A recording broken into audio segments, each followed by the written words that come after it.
Évangile de Marc, chapitre 5.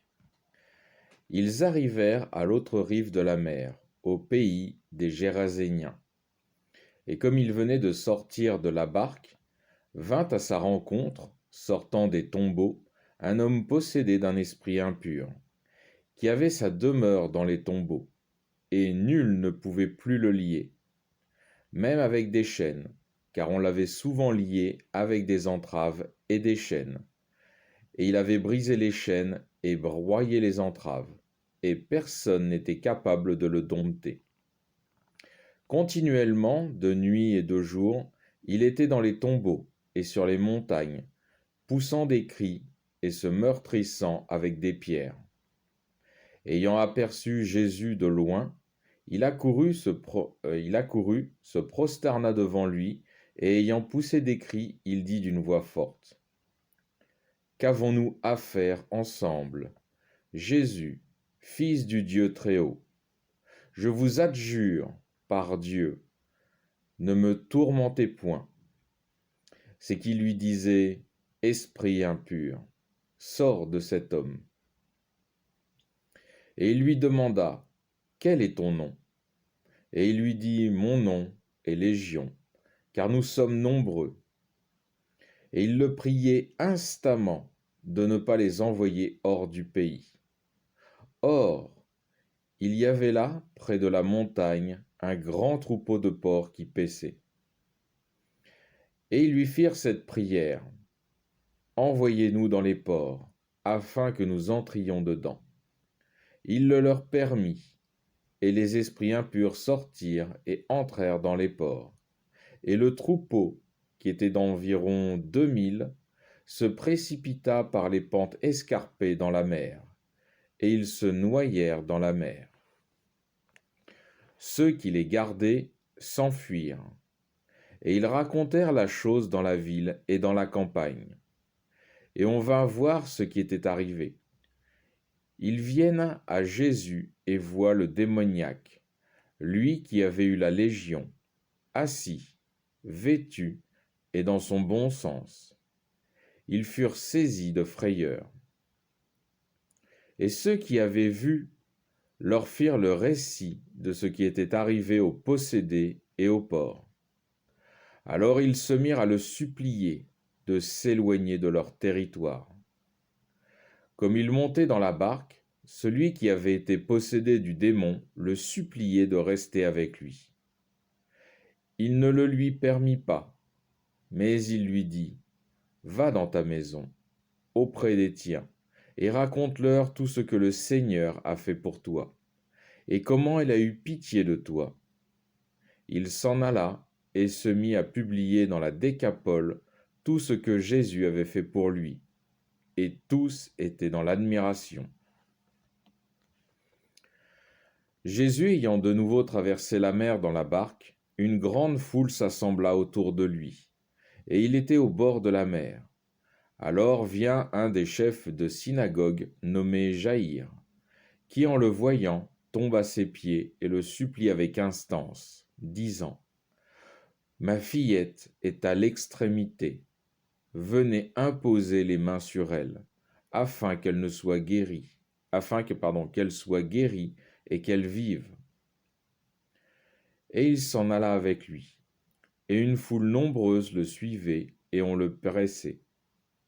Or, une femme qui avait un flux de sang depuis 12 ans, et avait beaucoup souffert du fait de nombreux médecins, et avait dépensé tous ses biens, sans aucun profit, mais plutôt pour aller plus mal, ayant entendu parler de Jésus, vint dans la foule, par derrière, et toucha son vêtement.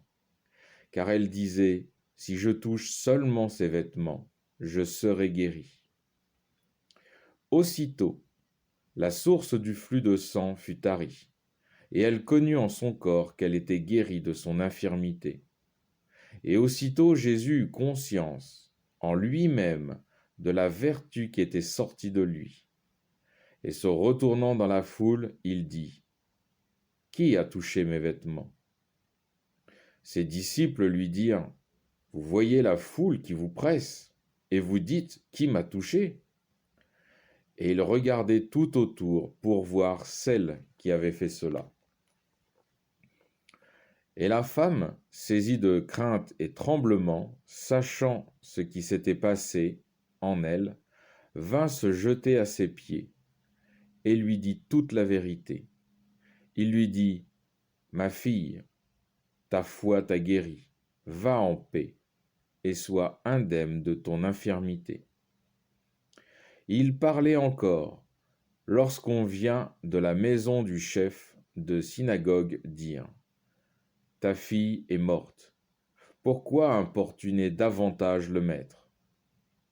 Mais Jésus, ayant surpris la parole qui venait d'être prononcée, dit au chef de synagogue, « Ne crains pas, crois seulement. » Et il ne laissa personne l'accompagner, si ce n'est Pierre, Jacques et Jean, le frère de Jacques. On arrive à la maison du chef de synagogue, et il voit du tumulte et des gens qui pleurent et poussent de grands cris.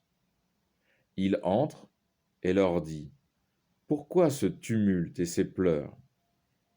L'enfant n'est pas morte, mais elle dort. » Et ils se moquaient de lui. Mais lui, les ayant tous fait sortir, prit avec lui le père et la mère de l'enfant, et ceux qui l'accompagnaient, et il entra là où l'enfant était étendu. Et prenant la main de l'enfant, il lui dit, « Talitha koum », ce qui se traduit, « Jeune fille, je te le dis, lève-toi. » Aussitôt la jeune fille se leva et se mit à marcher. Elle avait en effet 12 ans. Et aussitôt ils furent frappés de stupeur. Et il leur recommanda fortement que personne ne le sût. Puis il dit de lui donner à manger. Alors je fais une conclusion.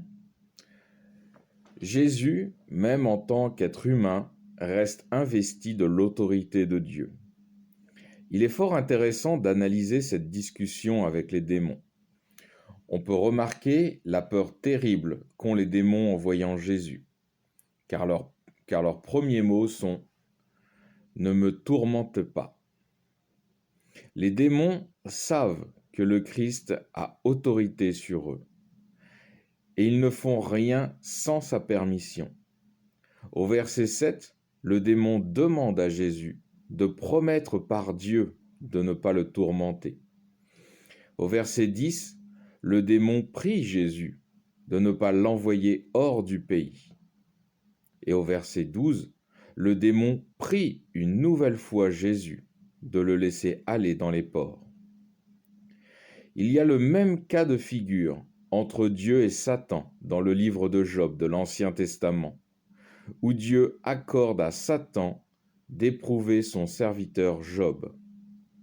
On voit que rien ne peut se faire ni être accompli sans l'accord du Père ou du Fils.